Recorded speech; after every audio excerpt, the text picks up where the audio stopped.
Hi everybody, I want to share with you a time I got spiritually attacked. This happened when I was new to psychopomp ceremony. In that class, we are guided into a journey and are met with a high heaven helping spirit so we can see what kind of energies are lurking in the non-ordinary realm of the middle world. When we came out, the teacher says, this is not for land clearing. This is just for spirits that need help with the transition to a place of their choice. Well, I got the lines blurred. I wanted to do this for my garden. If there were any energies in my garden that needed assistance. Well, my garden, I love to pieces. I talk to my plants every day. I cry when one of them dies, but it is still land. When I went into the journey, of course, creating the sacred space, setting the intentions, calling upon the willingness of a helping spirit to come forth, a spirit that I know guided me outside of my boundaries. And I followed because I thought they knew best. When I was guided outside of my boundaries, it was almost like the parting of the Red Sea, where I had to walk through that path. And in the water, I saw so many heads and eyes looking at me when I went in and when I came back.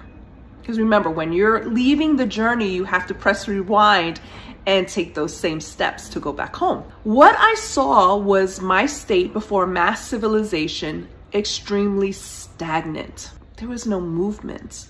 It was almost like sludge. When I came out of the journey, I immediately felt sick and I thought I was gonna throw up. The next day, a thriving plant died. The day after that, there was a dead bird, feathers and blood everywhere.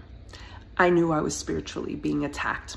I immediately called my mentor, told her what happened. She says, do not engage with the enemy, do not apologize. Go to a healing place to get spiritual healing in a non-ordinary realm, which is what I did. But I still needed to be healed in this ordinary realm.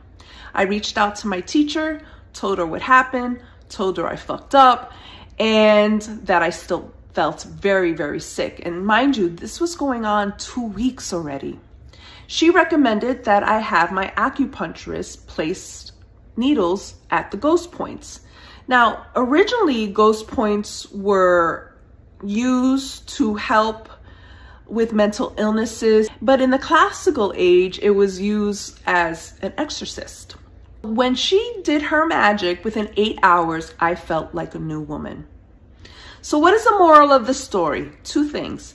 If something doesn't feel right, don't be afraid to ask your guardians questions. Never be afraid to ask. Number 2, it brings me back to a previous video I did about how every high heaven guardian, guide, and ancestor has a specific skill set.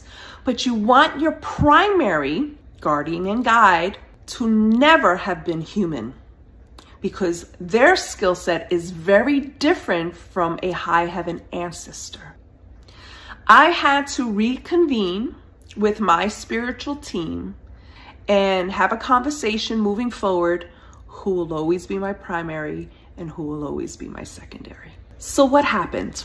Speaking with both my mentor and my teacher, knowing that I was taken outside of my boundaries, they felt I came upon an area that I was not supposed to pass. It was almost like I crossed an imaginary do not trespass, do not enter, do not pass go. And because I stumbled upon something that I wasn't supposed to see, whatever energy that was in charge of that boundary attacked me. This was no joke, guys. Don't fuck around with something that you don't know what you're doing. Have a great day, though. Bye.